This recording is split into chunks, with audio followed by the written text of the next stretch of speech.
Ang pag-usapan naman natin ngayon ay ang extrapulmonary TB o bukol sa leeg at matinding sakit sa likod.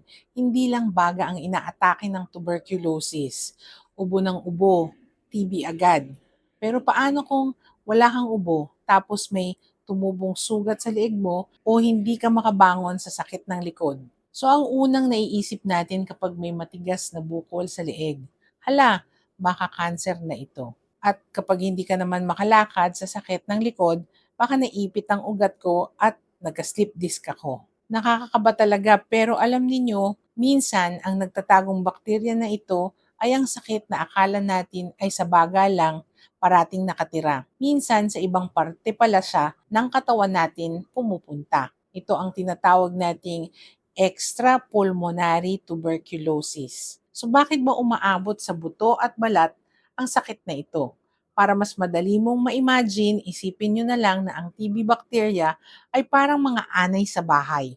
Oo, madalas silang nagsisimula sa kisame o sa baga. Pero kapag dumami sila at nakapasok sa daloy ng dugo, pwede silang gumapang papunta sa mga poste ng katawan tulad ng iyong gulugod o spine.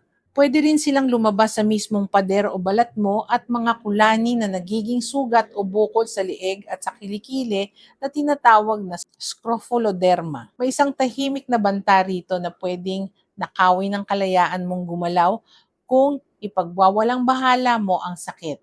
Kapag hinayaan mong unti-unting kainin ng bakterya ang mga buto mo sa likod o ang tinatawag nating PATS disease, pwedeng gumuho ang iyong gulugod o spine. Maari nitong maipit ang iyong spinal cord at mauwi sa tuluyang pagkaparalisan ng inyong mga binte at magdudulot ng seryosong komplikasyon at habang buhay na makapipinsala sa iyong katawan. Paano ito aagapan? Kung may bukol ka sa leeg na nagtutubig o matinding sakit sa likod na hindi nawawala kahit anong pahinga, magpa-check up ka na agad.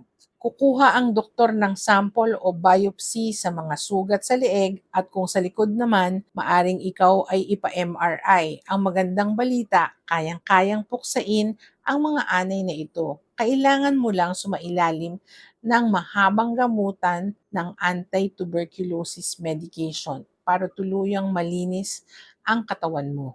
So 6 months na anti-TB treatment. Kaya huwag magpanik kung may bukol o sakit sa likod, basta maagapan, kayang iligtas ang buto at balat mo. Tag mo ang mga kapamilya mo para maging aware sila and follow for more medical truths.